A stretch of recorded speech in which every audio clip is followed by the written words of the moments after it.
Olá, mais uma vez aqui estamos com o nosso programa Alinhando os Ponteiros, tomando a palavra de Deus em nossas mãos, passando versículo por versículo do livro de Atos, nesta série de programas que estamos fazendo. Já estamos chegando no final deste livro, vimos a história de Pedro, a história de Paulo, estamos aqui com Paulo sendo preso, Paulo sendo acusado injustamente, Paulo trazendo o seu testemunho diante dos seus inimigos que querem matá-lo, destruí-lo, mas nós vemos Deus ao lado do seu Filho em todo o tempo. No programa de hoje, veremos ali Paulo com a sua defesa, a defesa de Paulo. Será que nós podemos nos defender daqueles que nos perseguem? Será que adianta alguma coisa?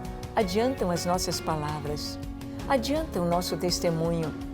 Adianta a injustiça que é feita contra o povo de Deus diante de tanta maldade? Claro que sim. Vamos ver que essa história chegou até os nossos dias, com lições preciosas, com estímulo, com ânimo, com vida. A defesa de Paulo. Deixe o seu coração aberto para ouvir Deus. O Espírito Santo vai falar com você, porque o programa Alinhando os Ponteiros já começou.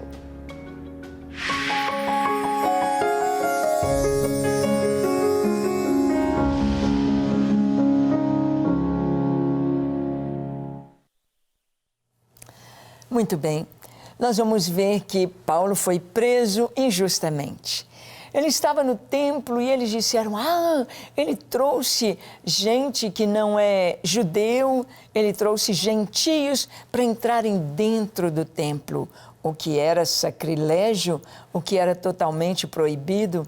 Só que Paulo não fez isso, ele não fizera isto, foi uma acusação injusta que eles não podiam provar.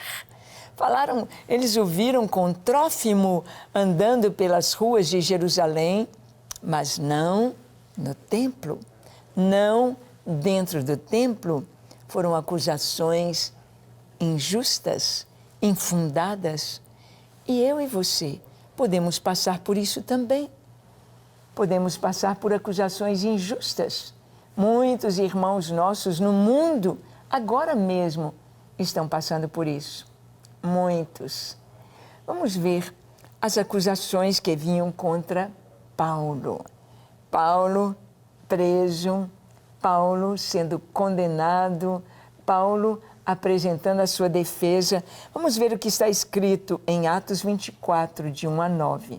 Quais eram as acusações que faziam contra Paulo?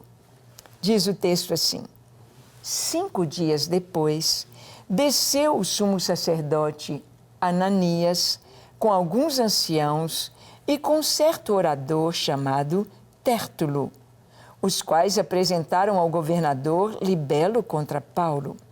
Sendo este chamado, passou Tértulo a acusá-lo, dizendo: Excelentíssimo Félix, tendo nós, por teu intermédio, gozado de paz perene, e também, por teu providente cuidado, se terem feito notáveis reformas em benefício deste povo, sempre e por toda parte, isto reconhecemos com toda gratidão. Entretanto, para não te deter por longo tempo, rogo-te que, de conformidade com a tua clemência, nos atendas por um pouco. Por quê? Tendo nós verificado que este homem é uma peste e promove sedições entre os judeus esparsos por todo o mundo, sendo também o principal agitador da seita dos nazarenos, o qual também tentou profanar o templo.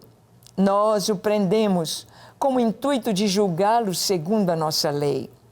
Mas sobrevindo o comandante Lísias, o arrebatou das nossas mãos com grande violência, ordenando que os seus acusadores viessem à tua presença.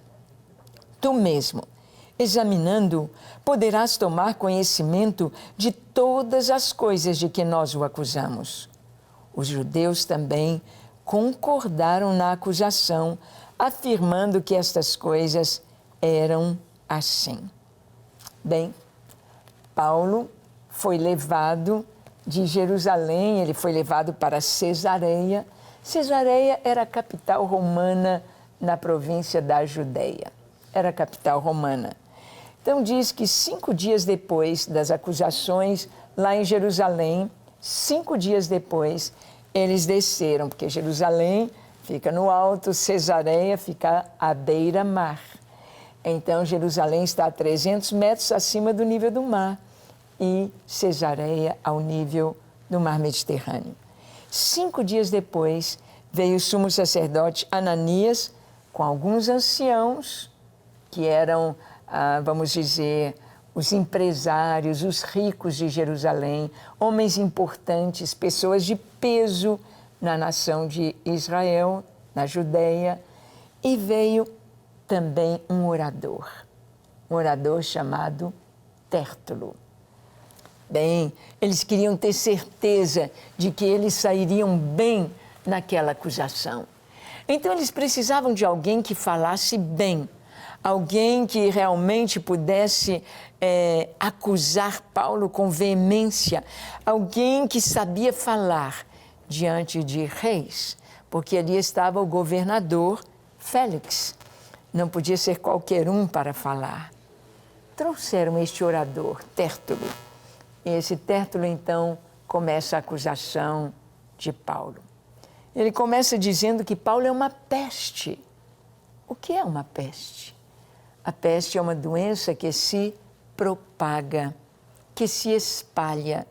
Eles estavam reconhecendo que Paulo era uma pessoa-chave que estava disseminando o Evangelho, disseminando o cristianismo.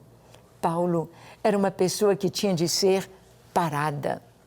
Paulo tinha de ser freado naquilo que ele estava fazendo. Então eles disseram, ele é uma peste. E ele vai nas nossas sinagogas, ele vai anunciando, ele vai falando deste caminho. Reconhecemos que ele é uma peste. Antes, Tértulo fez aquela bajulação para o governador. Oh, sabemos que você tem feito grandes obras e aqui está a nossa gratidão como povo judeu. E apresentou, então, esta acusação. E falou que Paulo estava promovendo sedições entre os judeus. Que onde ele ia, ele fazia confusão, ele levantava sedições. Era exatamente o contrário. Paulo ia nas sinagogas e aí os judeus se levantavam contra ele. Paulo ia e falava de Jesus e logo já vinha perseguição a Paulo. Eles faziam as suas sedições, eles promoviam os tumultos, não Paulo. É sempre assim. A igreja caminha na liberdade, na sinceridade, na verdade, mas o inimigo acusa, faz sedição, faz tumulto e promove morte, perseguição. É assim até os nossos dias. E então eles fizeram uma acusação gravíssima. Disseram que Paulo tentou profanar o templo. Eles não podiam provar isso. Era uma acusação infundada. Era uma mentira. Era uma mentira. Mas a mentira dita com toda a roupagem de oratória, a mentira dita por determinadas pessoas em determinado lugar faz ter o peso de verdade. Então, acusaram Paulo. E Paulo, então, agora vai apresentar a sua defesa. Olha o que está escrito em Atos 24, de 10 a 13. Paulo, tendo-lhe o governador feito sinal que falasse, respondeu: sabendo que há muitos anos és juiz desta nação, sinto-me à vontade para me defender, visto poderes verificar que não há mais de 12 dias desde que subi a Jerusalém para adorar e que não me acharam no templo discutindo com alguém, nem tampouco amotinando o povo, fosse nas sinagogas ou na cidade. Nem te podem provar as acusações que agora fazem contra mim. Paulo, então, o governador Félix faz sinal para ele, pode falar, apresente sua defesa, ó judeu romano, em outras palavras. Paulo podia se defender. Ele disse, olha, estou feliz de estar na sua presença, governador Félix, porque você já ouviu muito, você sabe um pouco da nossa história, do nosso povo, e eu tenho tranquilidade de falar com você a minha defesa. Paulo então diz, olha, pode verificar que não há mais de 12 dias. Não tem mais do que isso que eu cheguei em Jerusalém. Ninguém me viu amotinando o povo. Ninguém me viu chamando as pessoas para fazer um motim, para fazer uma rebelião, para fazer confusão. Ninguém me viu fazer o que eles estão acusando. Eles não podem provar que eu tentei profanar o templo. Eles não têm provas disso. Você pode ver que não me acharam amotinando o povo, nem podem provar as acusações que agora fazem. Quando a igreja pode se defender, quando você como cristão pode se defender, a gente se defende, a gente fala, mas não tem certeza se seremos ouvidos. Não importa. Jesus, ele disse que, assim como o mundo o odiou, haveria de nos odiar também. Jesus não disse, olha, aquele que vem a mim, eu vou lhe dar tudo de bom, de maravilhoso, ele vai ganhar, ele vai vencer, ele vai romper, ele vai ter, ele vai fazer, ele vai aparecer, ele vai crescer, ele vai dominar. Não foi isso. Jesus disse, aquele que quiser ser meu discípulo, tome cada dia a sua cruz e siga-me. Tomar a cruz significa caminhar no meio de uma multidão que diz, oh, salvou os outros, não pode salvar a si mesmo? Oh, você não segue Jesus? Ele não escutou você não? Você não ora? Deus não está escutando sua oração? Você crê nesse Deus para quem você ora e confia? Onde está o seu Deus? Seguir Jesus significa tomar a cruz. Significa que aquilo que nós pensamos, aquilo que nós queremos do mundo, não é isso que Deus promete nos dar. A promessa dele está lá, acima. O reino do Senhor é um reino espiritual. Ele nos diz, aquele que não deixar pai e mãe, aquele que amar mais os outros do que a mim não é digno de mim. O preço do discipulado é tomar a sua cruz e seguir o Senhor. Tomar a cruz significa estar condenado aqui na terra. Significa ser rejeitado. Rejeitado. Nós sabemos que não é fácil, mas Jesus disse, olha, se perseguirem você no seu trabalho, na faculdade, onde você é professor, onde você é aluno, se rirem de você, se zombarem de você, se cuspirem em você, se debocharem de você, se cancelarem você, por minha causa, fique feliz, regozije-se, alegre-se, porque fizeram assim aos profetas que foram antes de vocês. Alegrem-se, regozijem-se, quando mentindo disserem todo o mal contra vocês por minha causa, porque assim perseguiram aos profetas que foram antes de vocês. Não é fácil. Não é fácil padecer perseguição. Não é fácil padecer acusações infundadas. Não é fácil receber palavras de cancelamento, de rejeição por causa da nossa fé. Não é fácil. mas tem recompensa. Não é fácil, mas tem galardão. Não é fácil, mas o Senhor diz, alegrai-vos. Não fique olhando para isso, olhe para frente. Olhe para o que nos aguarda. Olhe para os céus. Olhe para a recompensa. Olhe para o que o Senhor nos promete. Nós não temos de olhar aqui e agora. Temos de olhar depois. Hoje, tem muita gente que está no auge do poder. Hoje tem muita gente que está no auge do dinheiro e manda e desmanda, como Nabucodonosor. Você já pensou um pouquinho o que passou Nabucodonosor? Cheio de orgulho. Ele disse para aqueles 3 jovens, quem é o Deus que pode livrar vocês das minhas mãos? Eu mato a quem eu quiser, dou vida a quem eu quiser. Quem é o Deus de vocês?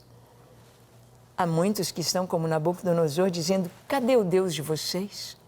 Quem é o Deus de vocês? Na faculdade, na universidade, no trabalho, na empresa, quem é o Deus de vocês? Mas o nosso Deus não somente está nos céus e vê tudo, Ele está no seu trono. Ele é o Senhor. E essas pessoas como Nabucodonosor ficou 7 anos louco como um animal. Imagina o rei, de repente com a sua coroa, com o seu manto, se coloca de 4 no chão, começa a rasgar as suas roupas e desnudo, ele fica durante 7 anos como animal, comendo grama, comendo erva como os bois. Ficou ali guardado pelos seus nobres, Daniel preservou 7 anos, 7 anos, até aprender quem manda, até aprender quem é Deus. Talvez você não precise de 7 anos para ser humilhado. Talvez você reconheça que Ele é o Senhor e Ele tem domínio sobre todas as coisas. Como é maravilhoso reconhecer isto e ser amigo de Deus, desse Deus que pode todas as coisas, deste Deus que é o Senhor absoluto, soberano, Rei e Senhor. Aqui Paulo apresenta sua defesa e nós sabemos que ele não vai ser solto, sabemos que ele irá para Roma. Então, Paulo ali diante de Félix, lembrando o que Jesus lhe falara naquela noite, quando ele foi preso. Jesus disse, coragem, Paulo. Do mesmo modo como você testemunhou de mim em Jerusalém, você vai testemunhar diante de governadores e de reis e em Roma. Então, olha o que diz Atos 24, de 14 a 21, o testemunho de Paulo. Ele vai contar de novo a linda história do seu encontro com Jesus. Olha o que ele diz.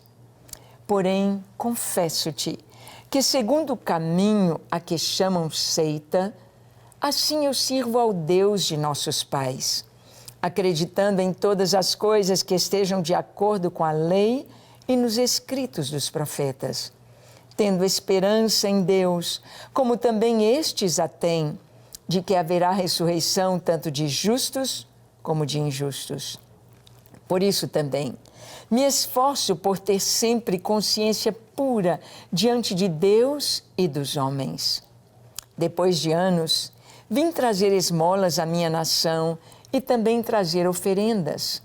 E foi nesta prática que alguns judeus da Ásia me encontraram, já purificado no templo, sem ajuntamento e sem tumulto, os quais deveriam comparecer diante de ti e acusar, se tivessem alguma coisa contra mim. Ou estes mesmos digam que iniquidade acharam em mim, por ocasião do meu comparecimento perante o Sinédrio, salvo estas palavras que clamei estando entre eles. Hoje sou julgado por vós acerca da ressurreição dos mortos. Paulo, então, ali diante de Félix, ele traz o seu testemunho, ele traz a sua defesa, ele traz a sua palavra Ele diz, olha, eu confesso, ó governador Félix, que segundo o caminho que eles chamam de seita, eu sirvo a Deus, ao Deus dos nossos pais. E acreditando em todas as coisas que estão na lei e nos profetas.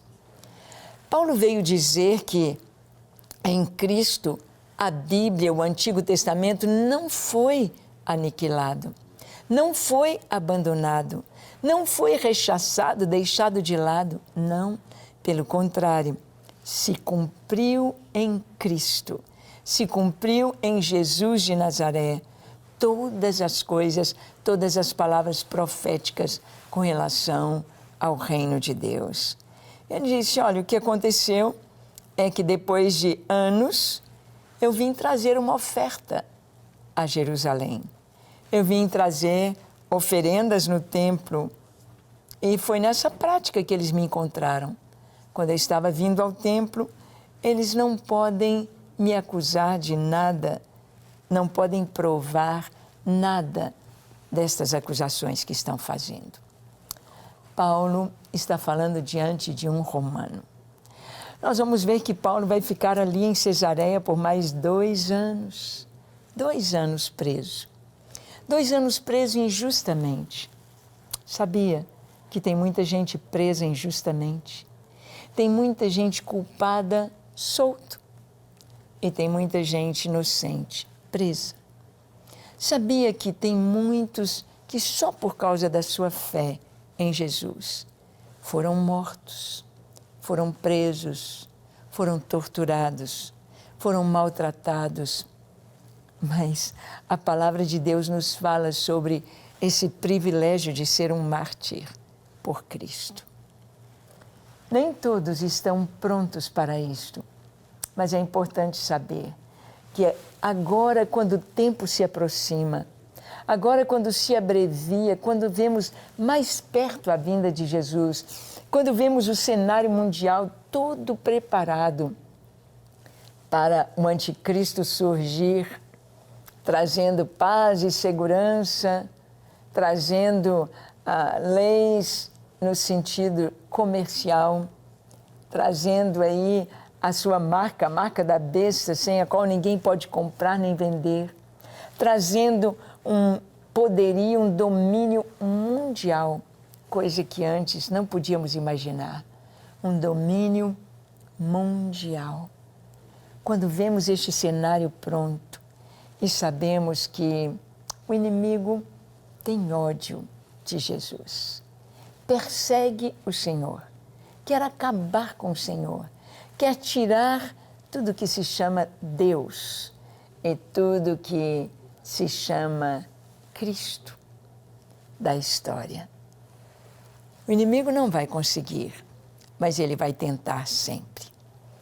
É muito importante que eu e você tenhamos nossos olhos espirituais abertos para este tempo que vivemos no Brasil e nas nações, no mundo. Não é alguma coisa apenas aqui no Brasil, é alguma coisa que está acontecendo no mundo. Esse mover, essa atmosfera caminhando para Sodoma e Gomorra, caminhando para os dias de Noé, de perversidade, de maldade, de injustiça, caminhando para a apresentação diante de todo mundo de um governo mundial de maldade. Paulo, ele faz o que tem de fazer. Ele fala o que Deus põe nos seus lábios para falar. E ele descansa na direção de Deus. E você? Tem feito isso também? Descansar no Senhor e continuar firme na fé. Vamos orar? Feche os seus olhos. Curve a sua fronte. Se for possível, se ajoelhe e ore comigo, dizendo assim: Senhor, eis-me aqui em Tua presença. Eu abro para Ti o meu coração, contempla a minha vida, contempla todo o meu ser, perdoa os meus pecados, apaga o meu passado, Senhor, dá-me uma vida nova, uma vida pura, uma vida santa. Eu não quero mais errar, eu não quero viver longe de Ti. Ajuda-me a viver para a Tua glória e para o Teu louvor. Eu me entrego a Ti para ser Teu, somente Teu, todos os dias da minha vida. Encha-me com Teu Espírito Santo. Capacita-me, Senhor. Enche-me com a Tua graça de coragem e da vida que há em Ti. Te entrego tudo que eu sou, tudo que eu tenho para Te amar, Te servir, Te adorar enquanto eu viver. Recebe a minha vida e transforma-me, santifica-me, em nome de Jesus. Amém, amém e amém. Graças a Deus. É isso aí. Andar com Jesus, viver com o Senhor, estar pronto para ser dele todos os dias até o fim. Que o Senhor te abençoe ricamente. E até o nosso próximo encontro, se Deus quiser.